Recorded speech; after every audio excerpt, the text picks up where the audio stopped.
And so that is the true power of Bitcoin, is how spiritually transformative it is, not just for the person, but for all of society. But what I saw in these like meetings and saw how things actually worked is that these people made it to the top because they were willing to essentially do unethical things and make compromises and do things that were not actually in the best interest of the people or the hospital. It was just serving the best interest of the bottom line. And that was very, very disillusioning to me. But money is not just currency. Money essentially represents your time and your energy. And when you work, when you put in 40 hours a week, you're holding all that energy and time as money. And so it represents not just a currency, but it represents your time and energy and essentially your soul, your life force, because our life is meant to be lived and to do beautiful things, and later on go and do the beautiful things that you'd rather do. So Bitcoin basically serves as this light that gives you a good path forward for your life, but it also illuminates a good path forward for humanity. Now we even see Bitcoin making its way into the fiat system with the ETFs and the banks. So it's kind of bringing light into the darkness. So the other part is about decentralization. So I think a lot of people say decentralization, but they don't fully comprehend just how deep that is and how spiritual that is. Because decentralization basically means we're all separate people, we're all separate nodes in the network, but we actually are all one. We're all unified. This separation that we feel is all artificial, and it's not. It takes away the power that we have when we come together. Okay, so let's just get right into it. What sparked your journey from being a hospitalist to becoming such a passionate Bitcoin philosopher? And what exactly is a hospitalist? Yeah, so I work as a medical doctor. I did my residency in internal medicine, and I work as a hospitalist, which basically is an internal medicine doctor that takes care of patients when they're admitted into the hospital. So, for instance, they come in to the emergency room and then they have a heart attack or a stroke or some kind of like diabetic emergency or an infection or a surgery. Then they need to stay in the hospital overnight or for several days or even sometimes several weeks. And when they're in the hospital, then I'm the doctor that's in charge of their care, and I see them every day and I coordinate their care with other specialists.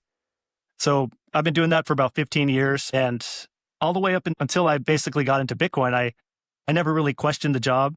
I was on the path that I always thought I was supposed to be on. And in college, in high school, I was always so stressed out trying to get into a good college so that I could get into med school.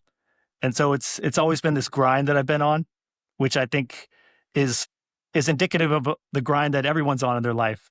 And you just don't really question it. You just go on this path and you think that's the only path that your life is supposed to go down, and you don't question it.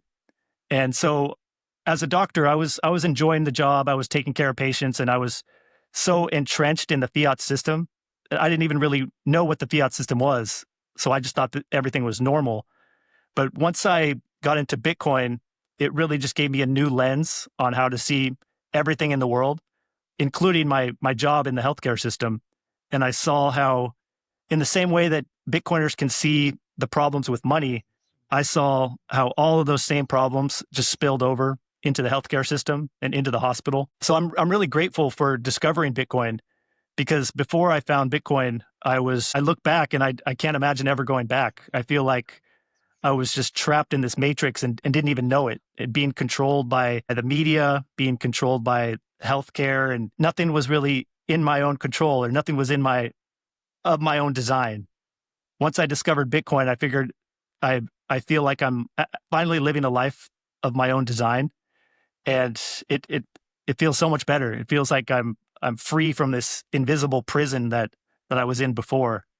And now that I see all the flaws in the healthcare system, I can't believe that I was doing that for 15 years. I can't believe that I didn't see it. It seems so obvious now.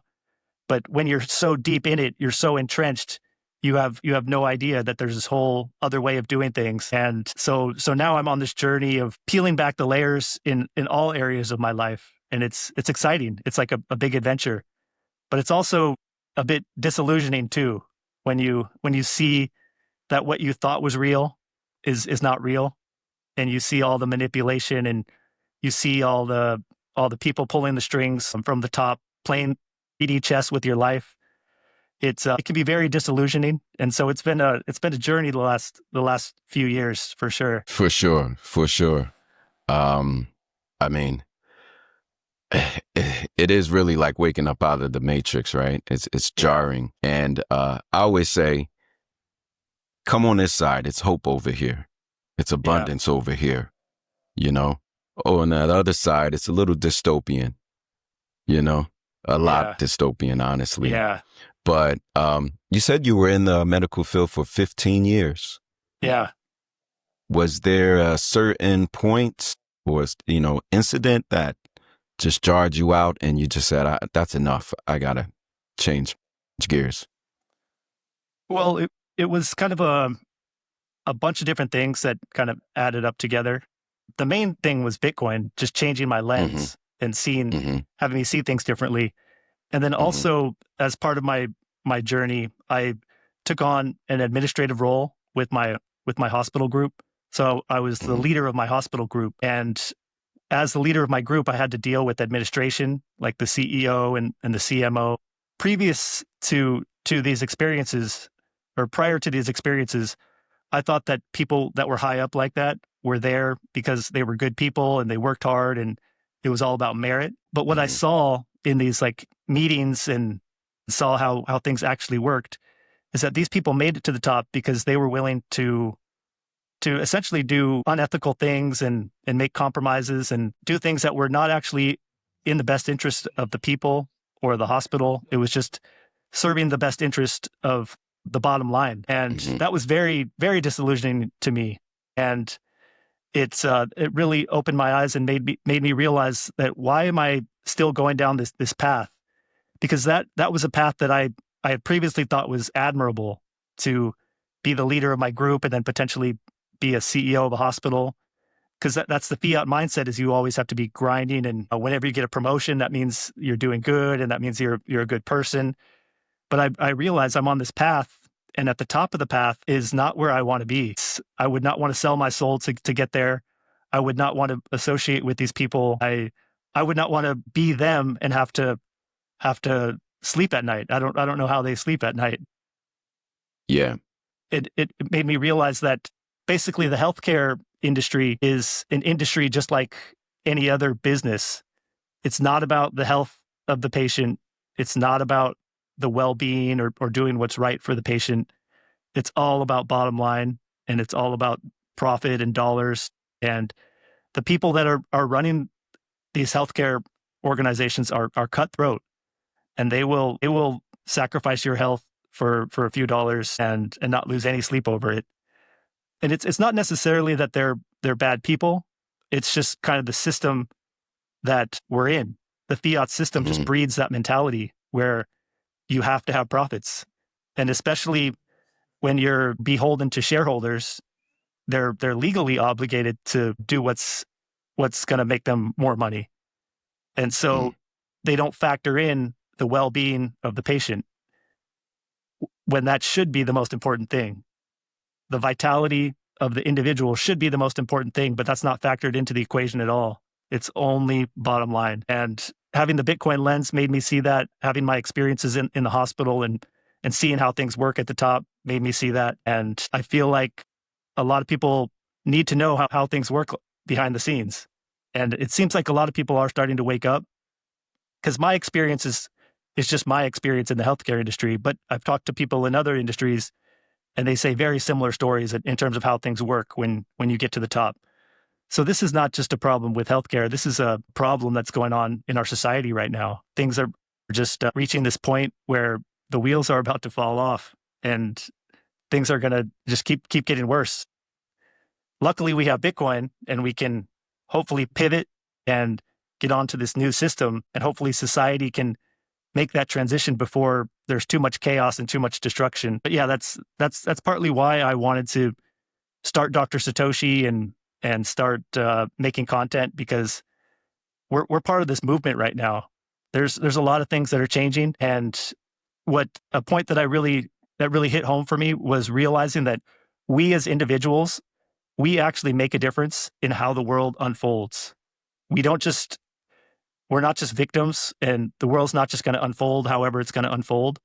We actually can play a role in how things unfold, and we do that by connecting with other people and spreading our message and letting people know what we've discovered on our life journey. And when we connect with other people, we can all team up together, and we can fight this war together, because that's essentially what it is. It's a war for the soul of our society and for humanity. It sounds dramatic, but that really is what's going on right now. 100%, 100%. And I love the fact that you're coming from the medical field, and it's a very human thing, human care, the human touch. And, how does money fit into that? And like you said, it's often obfuscated that it's really truly just a business. And that's really the fiat mindset, making the money first instead of the people. Right. And then it seeps into everything, the food, like you say, and all of that. So like when I talk to people about this in these terms like that, they might be thinking like he's really out there, but it's not out there. And it's really directly related to you and your humanity and how we interact with each other and care about each other, instead of having these endless wars over money. And then, so-called humanitarian funds or the things set up like in Gaza, and it's nothing humanitarian about it, right? But the bottom line is the money keeps coming for the bombs in the military industrial complex, etc. But that leads me to ask, I saw some things on your profile. You talk about spiritual technology, Bitcoin being a spiritual technology and a civilizational protocol for truth. Can you tell me about that a little bit? Yeah, that's actually the main reason why I started Dr. Satoshi, and I'm a doctor, so I have no experience with social media. I didn't really know what I was doing, but I started putting out some content, and then I started making a couple videos, and I realized that the direction I want to take my channel is exploring the spiritual aspect of Bitcoin. Because whenever I talk about it, everyone gets very curious about it, and they understand what I'm talking about because they felt it. And so that is the true power of Bitcoin, is how spiritually transformative it is, not just for the person, but for all of society. And I've seen it firsthand with myself. It has just touched the core of my soul, essentially. Bitcoin has touched me so deeply and just changed my life in every possible way. And it improved my life in every possible way. And before I discovered Bitcoin, I had always been one who would be very curious about the spiritual side of things, and very into like self-help and self-development. And so I would go to seminars, like a Tony Robbins seminar or a Joe Dispenza seminar. And those were good. I definitely learned some good tips, and it was definitely worthwhile to attend those things. But looking back, I realized those things were just temporary, whereas Bitcoin is more of a complete paradigm shift. And so it's not just a tip, or it's not just you read something and try to apply it. You basically just embody the ethos. So when you come into contact with Bitcoin, you start to embody its principles. And that concept just completely blows my mind. And it sounds crazy, but I've seen it in myself. I've seen it in so many other Bitcoiners. There's a concept called self-Bitcoinization, which is you basically taking on the ethos and the principles of Bitcoin. And when you do that, you see your life improve. You see it all the time with Bitcoiners. They discover the truth behind money, and then they start taking charge of their health. They thinking more about what goes in their body, and thinking more about, do they really need to take this medication? And it spills over into all these aspects of their life. And if you look at the principles of Bitcoin, it's just so spiritual at its core. It came along at the perfect time when humanity needed it most.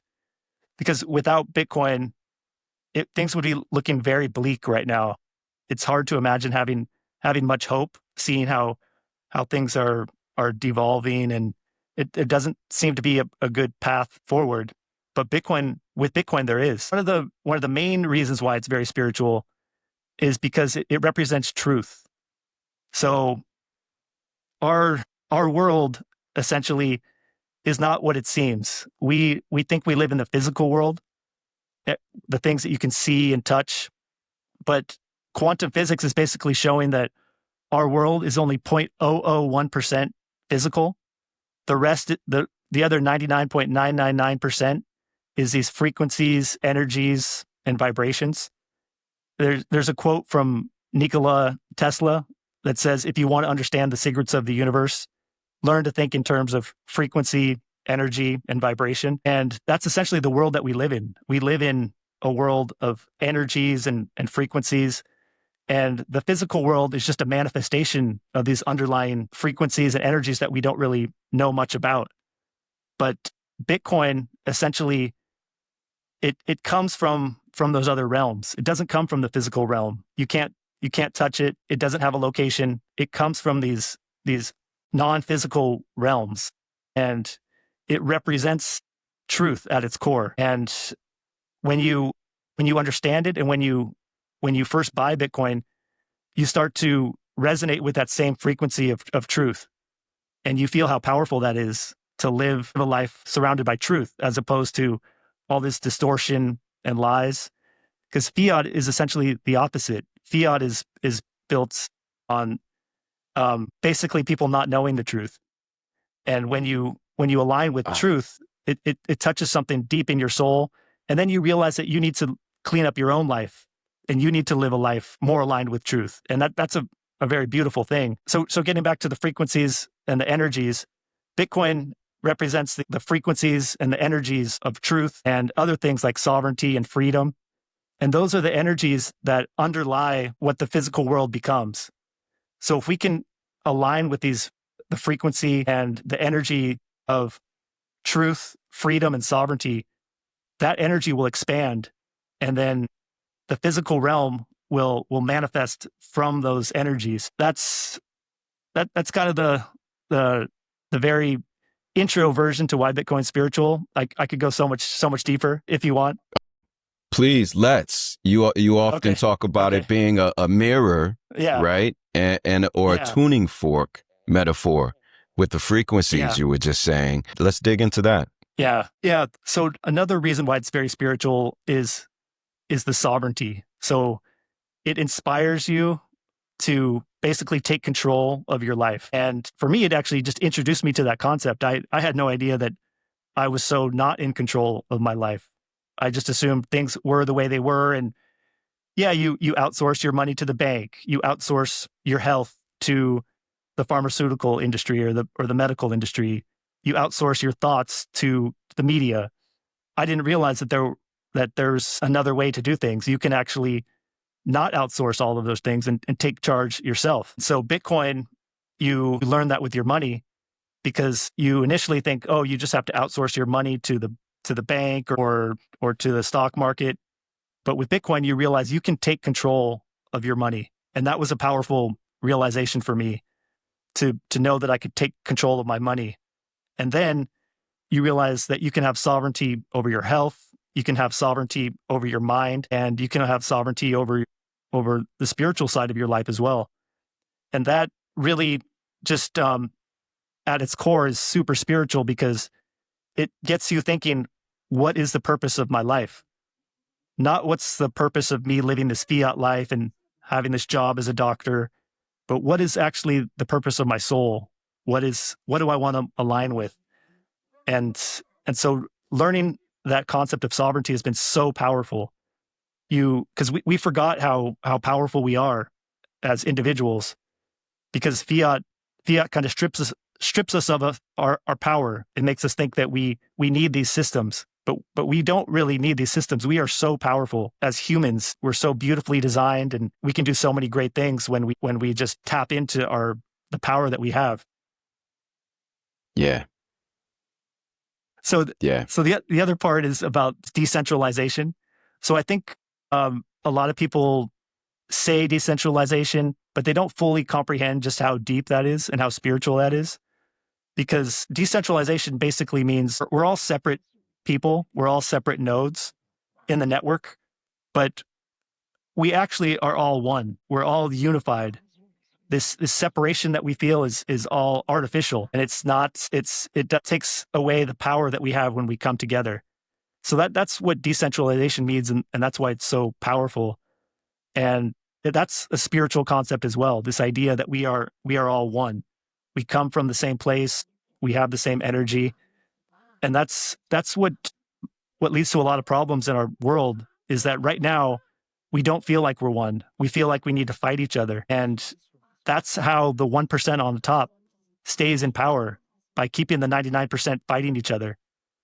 Once we realize that we don't need to fight each other, and once we realize that we can actually team up, and we realize how powerful we are, not only will we live in a much better society and a much more healthy society, but we'll be able to live in harmony with the world, with the earth. We won't destroy rainforests. We'll be able to harness energy from the sun better. We'll be able to harness energy from volcanoes. And these kind of shifts will propel humanity to new levels that we don't even realize is possible, because we're so limited by this fiat paradigm. And it's like having a huge governor on our progress as humanity. If we have this decentralized network, which Bitcoin allows society to shift into this spiritual decentralized network, and allows us to just finally get started on this new chapter for humanity, where we work together and we reach the stars, and we travel the galaxy, and we do so many things that our brains can't even imagine right now. Wow. You know what? As you were speaking, I run a Bitcoin meetup here where I am in Thailand, and I can just see you speaking on a big screen to all the people in the attendance, saying just exactly that. Because, I say I try to express things, but some people just do it better than others, man. And you do it really well. You do it really well, that. I appreciate that, man. And it's beautiful. And maybe I can have you as a cyber guest one day at our Bitcoin meetups. Absolutely, that would be really cool. I'm just all about spreading this word. So whatever I can do, I'm there. Just let me know. Yeah. Or even just record something. But yeah. But sorry to cut you off, but you had asked about the idea of Bitcoin as a mirror. And that also is a very powerful concept. So there's this idea that Bitcoin is a mirror, and it's very similar to the concept of Bitcoin as a light. It shines light on things that we didn't see before. So in the most basic sense, it shines light on the fiat system.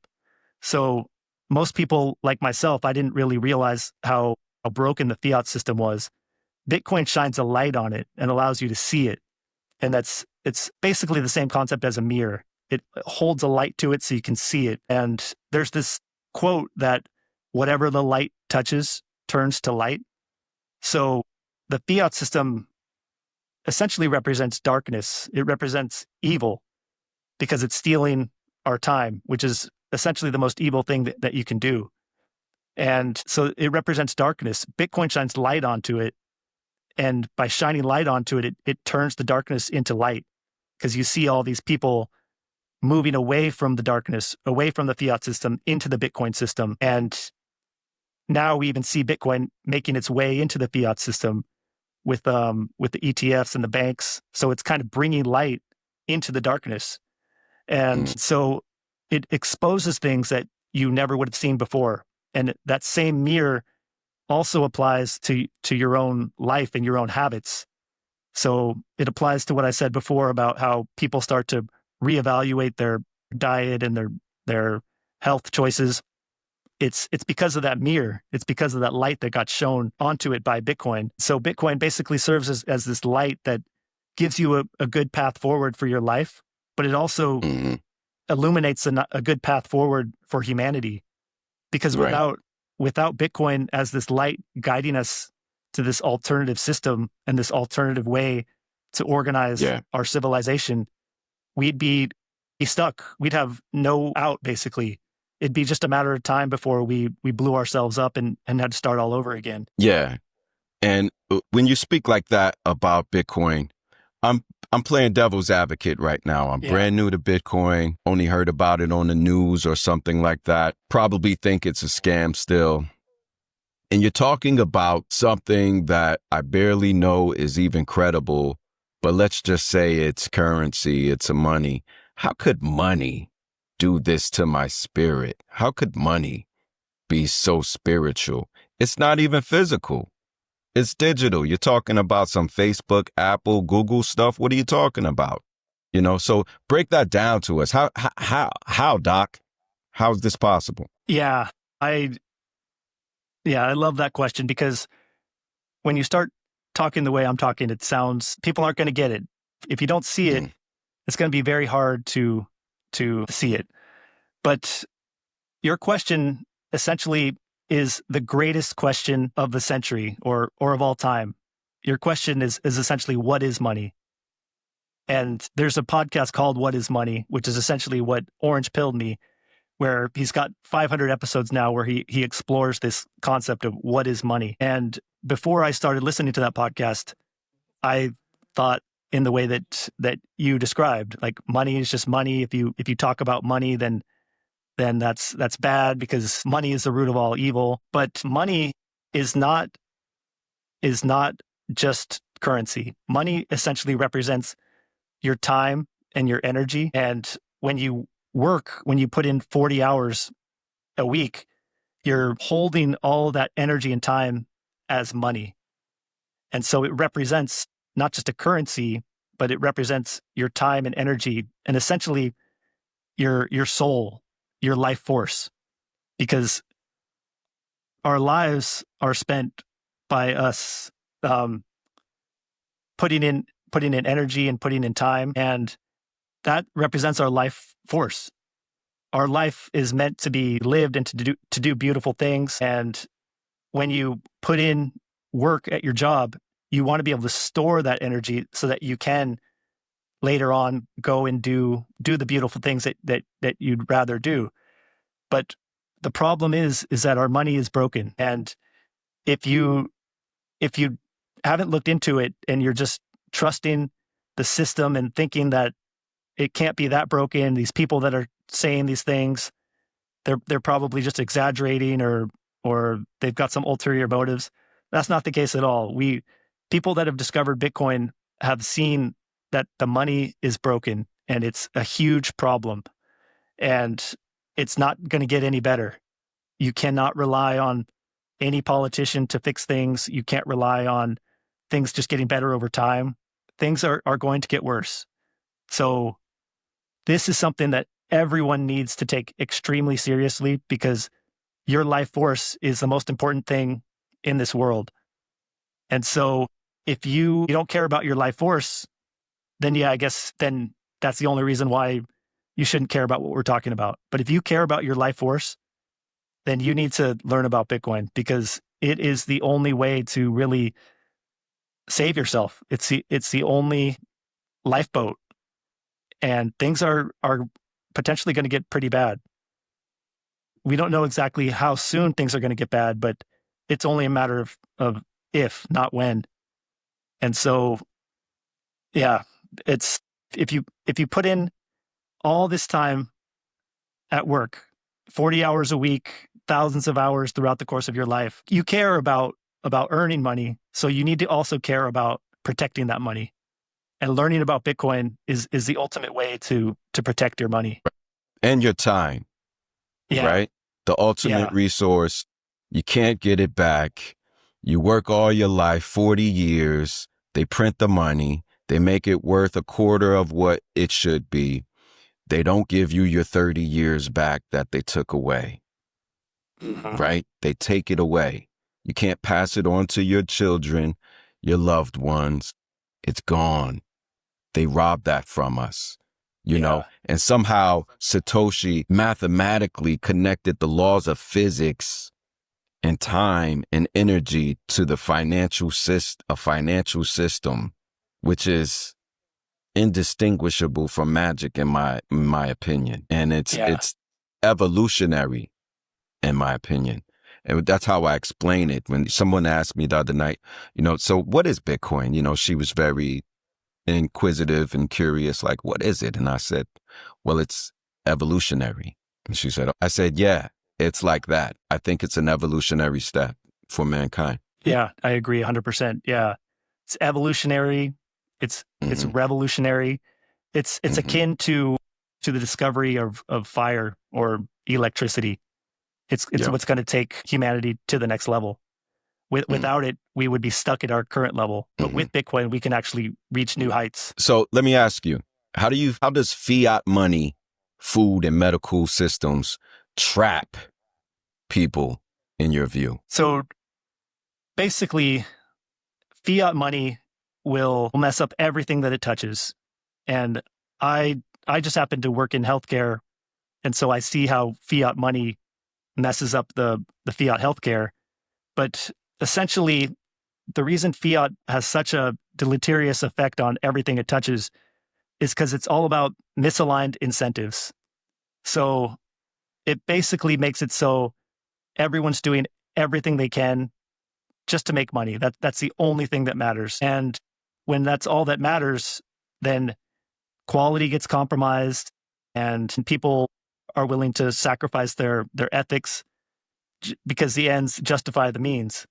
So, for instance, in healthcare, a good way to think about it is the pharmaceutical companies, they will profit when they have lifelong customers, when they have people coming back every month for their prescriptions. And the medical system profits when the patient keeps coming back every week or every month. So they are actually disincentivized to make someone healthy. So these misaligned incentives are everywhere. So instead of teaching someone about real nutrition and how to get good sleep and the importance of exercise and potentially exploring these natural therapies or alternative therapies, those are completely just ignored. We don't even learn about those things in medical school. All we do is learn about how great these pharmaceuticals are and how every single ailment that you have would benefit from being on a pill, and oftentimes for the rest of your life. So these misaligned incentives lead these industries and these companies to try to get people hooked for life. They need customers. They need those recurring revenue streams. As soon as they heal a person, then they lose all the profit for the rest of their life. And so they may not be evil people, but when they're working in a system where the incentives are aligned with having people come back and not make them healthy, then that's what ends up happening. And you see it with, for instance, with the food pyramid.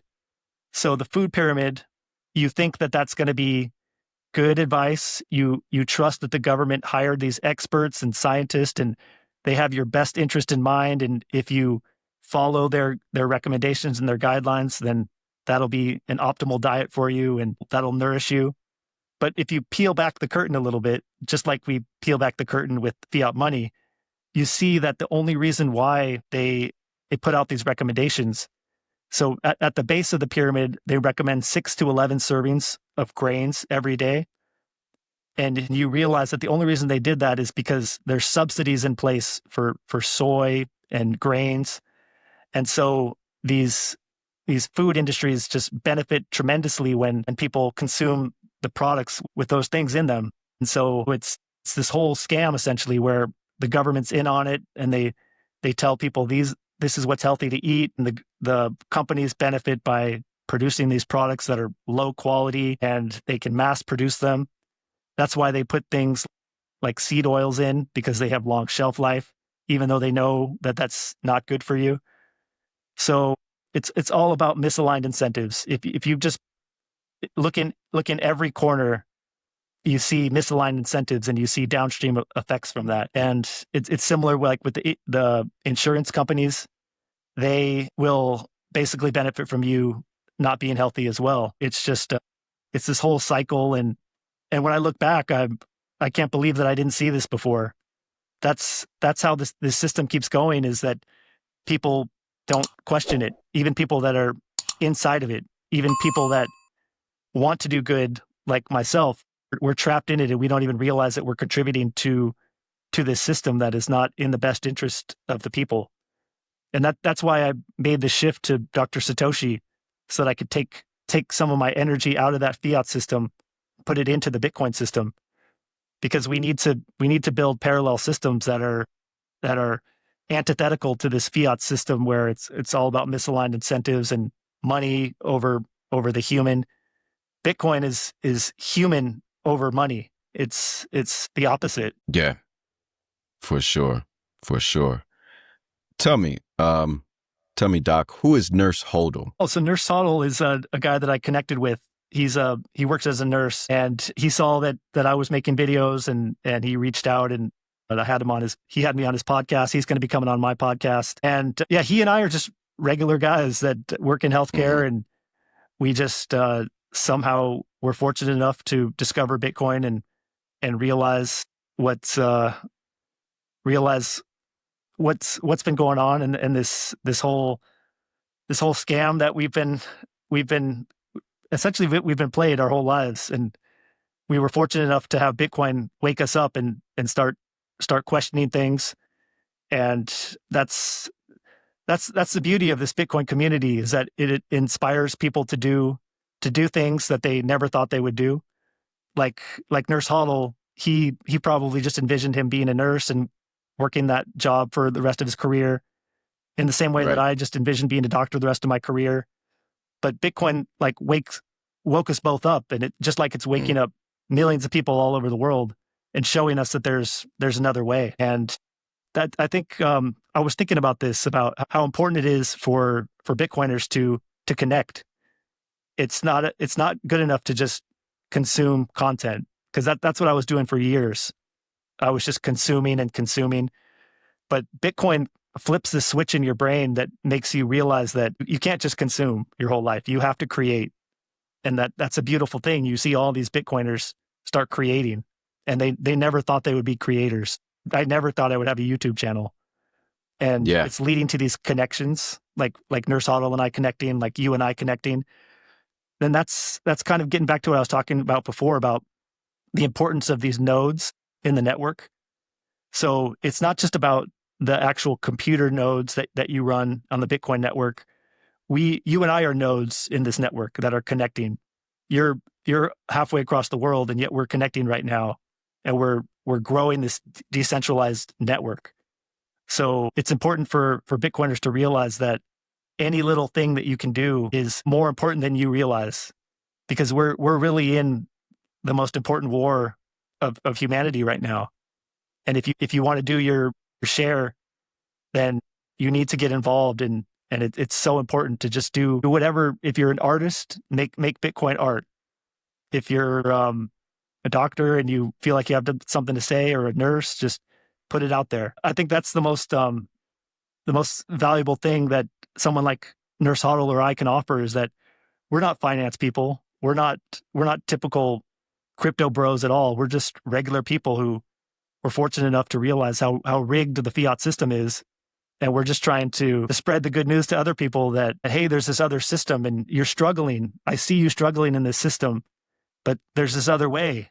So we're just here trying to just share the good news. Share the good news. That's what I say.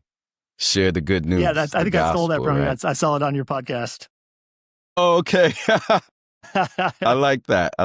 It's a lot of good clips coming from this show. Yeah. I'm loving it. You know what? I wanted to go a little bit more to the financial part of it and discuss what if, us Bitcoiners get our hopes and dreams fulfilled, and we do go into hyper-bitcoinization. I'd like you to talk a little bit about what are the risks of hyper-bitcoinization that you've kind of discussed before. Yeah. So this is a question that I just started thinking about recently, because one of my idols in the space, I think he's probably the greatest Bitcoin philosopher of our time. His name's Yoni Appelberg. He's actually a medical doctor in Sweden, but he makes these incredible videos on YouTube. And I reached out to him, and he actually agreed to come on my podcast. So I just recently put out an interview with him. But he thinks about deep stuff like, And he's got this video called Element Zero that I recommend to everyone that'll just blow your mind and make you even more bullish on Bitcoin. But he talks about how it's important for us to really think about where Bitcoin is headed and how important it is for us to shape the direction that it's headed.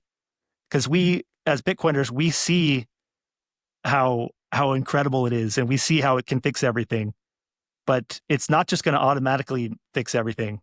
We, as Bitcoiners, are going to play a crucial role in how things unfold. And it already is fixing a lot of things. And I'm ultimately hopeful that it is going to be that evolutionary step that you talked about, and it's going to take humanity to the next level. But there's probably going to be a lot of road bumps along the way. And it's important for us Bitcoiners to start talking about those things so that we can be aware and hopefully start to steer things away from that. One of the things that Yoni talks about is that Bitcoin could actually end up being the exact opposite of what we want it to be. It could actually end up being this ultimate tool for surveillance by the state, just because the way it's set up, you can see every transaction, and it could potentially lead to this Orwellian state if we're not careful. Because Bitcoin itself, Bitcoin, the idea, is evolutionary and it is revolutionary, like fire or electricity. But we have to distinguish that from the ecosystem built on top of it. So if we build an ecosystem on top of it and we're not careful, that ecosystem could lead to a dystopian type situation that's the exact opposite of what we're going towards. Because it's kind of a myth. People that don't know much about Bitcoin think that it's all anonymous, but you actually can track everything. And a lot of criminals have gotten caught because they thought it was anonymous, but you can actually verify and go back and track everything. So if we're not careful about that can be used against us, and we could live in this Orwellian type situation. So that's something to be aware of. And the other thing that he brought up is this idea that a lot of Bitcoiners are not Bitcoiners like you and I. They're not people that see the spiritual transformative nature of it. A lot of early Bitcoiners may actually be people that are more scammers. And so if they hold a lot of Bitcoin, it could potentially exert an influence on the world that is different than what these high integrity Bitcoiners see for the world. And Yoni talks about how these are just short-term issues. In the end, it'll all work itself out, and Bitcoin likely will have that transformative effect on our civilization. It might take 100 years or longer, but because Bitcoin, the idea is so powerful, it's inevitable that it's gonna lead to these civilizational upgrades. But I think it's important to think that it's not just going to automatically happen, and it's not going to be a walk in the park, and we could have some rough times ahead. And I think it's really important to think about this vision that us high integrity Bitcoiners have for Bitcoin, because we see it transforming the world. We know that we can do so much better than the current system that we're in, and us Bitcoiners have huge dreams, and it makes us so excited and hopeful to imagine this Bitcoin world. And if this Bitcoin world that we envision, if we could create it, if everyone that touches Bitcoin got touched in the way that you got touched and I got touched, then it would do that.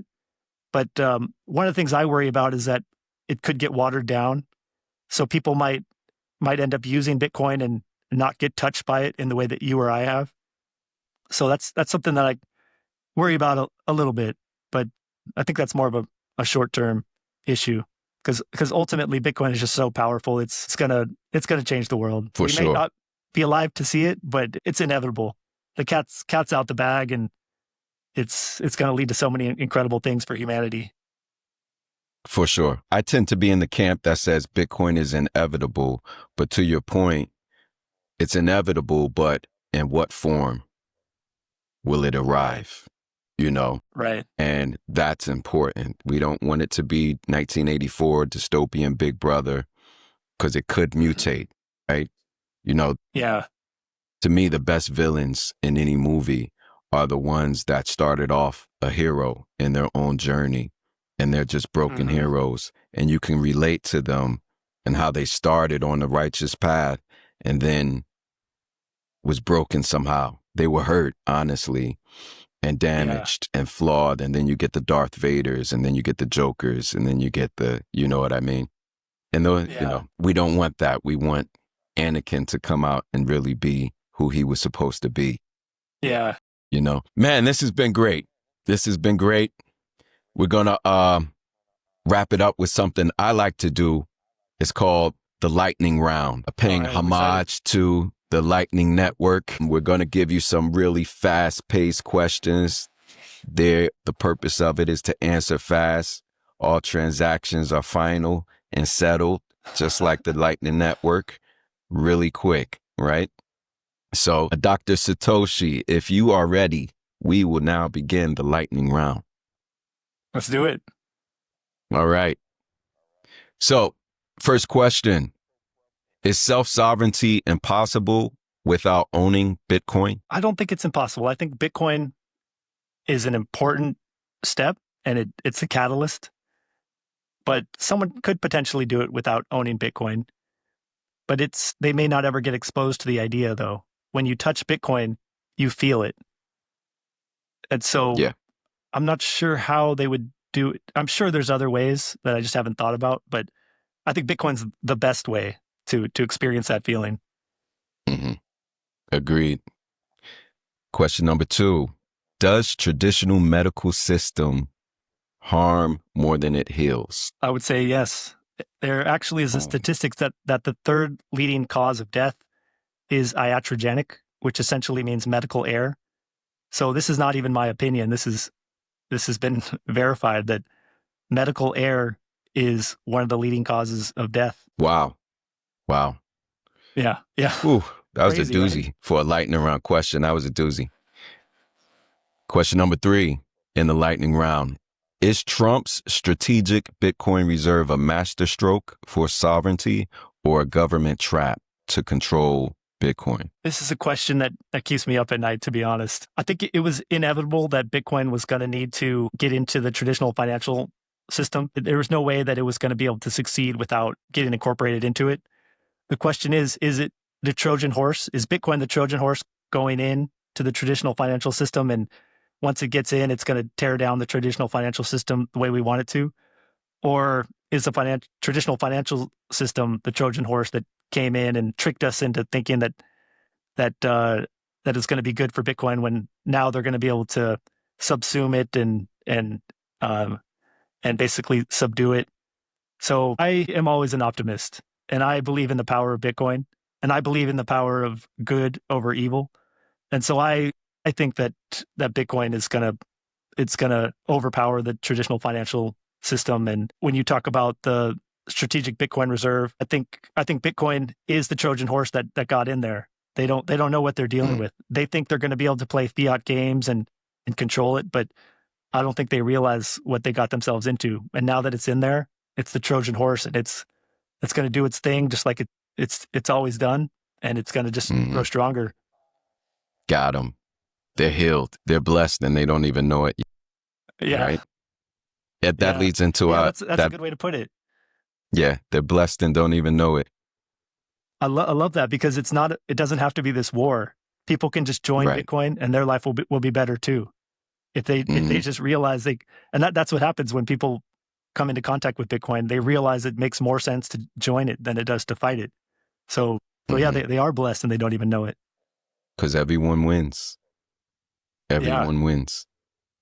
Yeah. All right. That leads into the next question, a great lead in. If Bitcoin is a mirror, as you say, does it reflect humanity's greed or its potential for liberation? Both. A mirror reflects everything. And so humanity has greed, and so it reflects that. But there also is the possibility of liberation. So it reflects that as well. That's the beauty of Bitcoin. Okay. It just is. It doesn't make any judgments. It doesn't push in any direction. All it does is just reveal.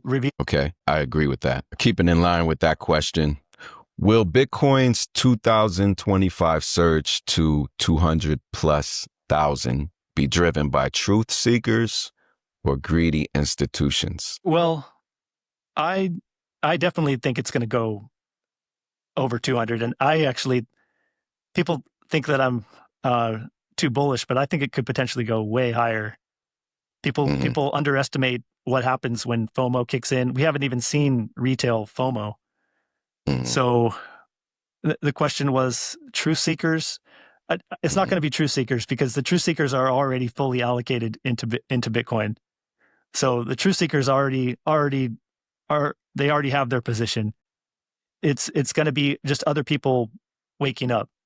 So if by truth seekers you mean people who start to wake up and and figure out what Bitcoin is, then yeah, truth seekers, because it doesn't require greedy institutions. It's going to go up. All it needs is just people to just realize what it is. So we don't need anybody. It's going to do its thing. People are going to wake up as as time goes on. Their Hmm. adoption is only increasing. People are Hmm. it's spreading. It's only just spreading more and more each day. So yeah, I guess if I have to pick one or the other, I'm going to say truth seekers because Bitcoin is truth, and I have faith that it's going to spread the truth, and then people are going to become truth seekers, and then they're going to start buying Bitcoin, and that's what's going to cause the surge. Okay, I like it. Keeping in that line of thought, the Bitcoin 2025 conference that just happened in Las Vegas, it was big. It was a big affair, the biggest ever. Yeah. Was that a beacon for decentralization or a corporate sellout? So I was there at the conference, and Okay. I would say it was a corporate. I would say it was a corporate sellout. You did not feel the Bitcoin ethos there. You just felt Mm. scamming energy and politicians, and that's not what Bitcoin is. Bitcoin is not about money or politics. It's so much deeper, and that's not what the conference was about. I didn't feel that spiritual side at the conference. I didn't even at local meetups. You feel this incredible energy when Bitcoiners come together. But at the conference, it was. I think there probably a majority of people there don't even really understand what Bitcoin is. They were just there for their job or for some scammy product. So I was pretty disappointed with the conference. When I talked to Yoni Appelberg, he says that the Prague conference is kind of the opposite.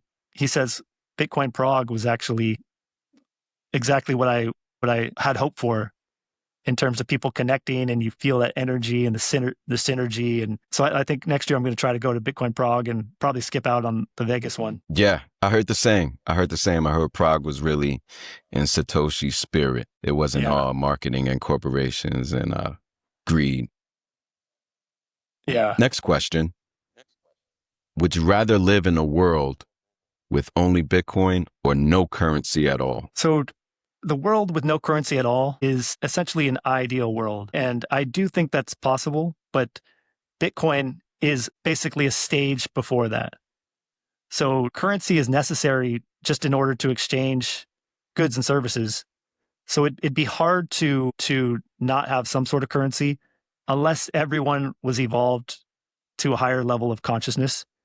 And it's possible that Bitcoin will elevate the consciousness of people so that potentially we can live in a world without currency, and it's just value just gets exchanged in this fluid, natural way. So I do think that's possible, and that is ideal, but I don't think it's realistic at this point until humanity has this shift in consciousness. And Bitcoin is a crucial step in leading that upshift in consciousness. That's why I think it's evolutionary until we can do it, figure out a way that we don't need money to be prosperous and abundant. We could split atoms, we can send spacecrafts outside the orbit of our own galaxy, our own solar system. I think we can figure this out if we wanted to and let go of the greed and all the other things that were championed, like hyper-capitalism is corrupt. But it's not about me, it's about you. Next question in the lightning round for Dr. Satoshi. Is centralized control in food systems as dangerous as in money systems? Yes or no? That's an interesting question because it kind of gets at a very nuanced issue in terms of for food systems, you need to have some kind of quality check to make sure that things are, you don't have diseases in your food. So you kind of need a little bit of a central authority to ensure the safety of people. But if you're talking about food systems in terms of production, then centralization is a bad thing, because then you introduce the crony capitalism, and you introduce corporations just producing mass products just to increase their bottom line. So Mm-hmm. so overall centralization is not good because it introduces greed. And this is a deep question that gets to the heart of politics, I feel like, and world views in terms of how much do you need, and is a world with no regulation better than a world with a little bit of regulation, and where do you draw the line? So yeah, that's a deep question. Okay. Next one for you. Out of the box kind of question. Would you rather see Bitcoin hit 1 million by 2025 or see fiat systems completely collapse entirely? Well, we have to be very careful with this, because if fiat systems collapse, there's a lot of powerful people that are dependent on the fiat system. And so if fiat collapses too quickly, it could lead to chaos and violence. And that's not what we want, or what we need. Bitcoin to 1 million, it sounds kind of crazy. I used to think that if Bitcoin hits 1 million, it would mean that the fiat system broke, and that it would lead to a very destructive type situation. But if you look at the numbers, Bitcoin at a million is just 10 times what it is now, and it's currently a $2 trillion market cap. So if it goes from 2 trillion to 20 trillion, that's still a tiny slice of the fiat market. So Bitcoin to a million would not lead to destruction necessarily, because it's still just a tiny portion of the overall fiat system, essentially. So that question is actually easy. I would definitely pick Bitcoin to 1 million. Okay. All right. I like it. Last question. Here's a fun one. Who's the Bitcoin speaker GOAT right now or all time? Definitely Michael Saylor. Michael Saylor is he's a legend. He's a living legend. The way he thinks and his metaphors, that's actually how I got orange pilled, is listening to him on the What is Money podcast with Robert Breedlove.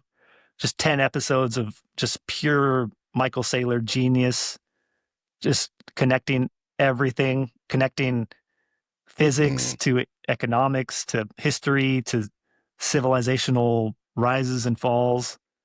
And when you hear him speak about Bitcoin, you just it's so easy to get orange pilled.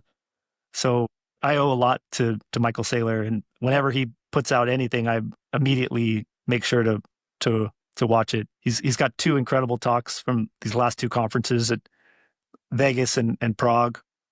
So definitely Michael Saylor, but my number 2 is Yoni Appelberg. If you haven't seen his stuff, you have to check out his stuff. Yeah. Well, yeah, The Gen video Z mentioned him Zero. as well. Shout out to Gen Z BTC. Yeah. He mentioned he was my Yoni first as guest well. on my So podcast. that's awesome. Yeah. Oh man, I got to check that one out. All right. Yeah. I had Gen Z on my very first episode. It was pretty cool. Oh, okay. Cool. See that, it's all coming together. I like it. I love it. Yeah. We're all part of this Bitcoin community. We're all connected.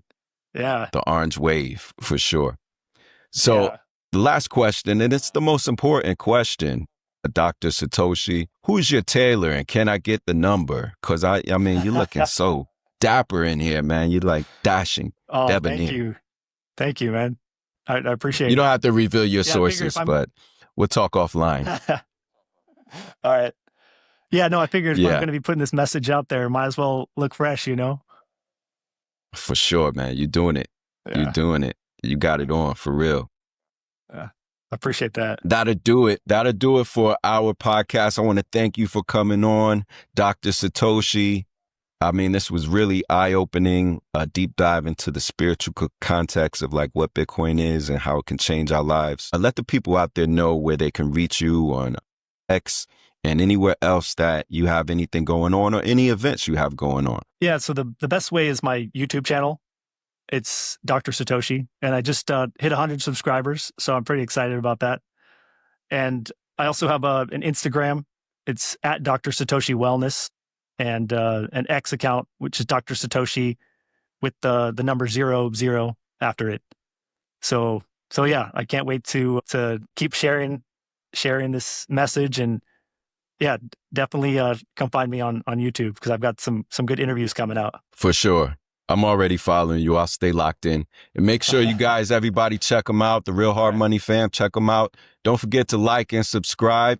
Really helps us check the boxes off. Hit that bell too, because you got to get notified. But catch us next time on the Real Hard Money podcast. I'm Khalif. That's Dr. Satoshi.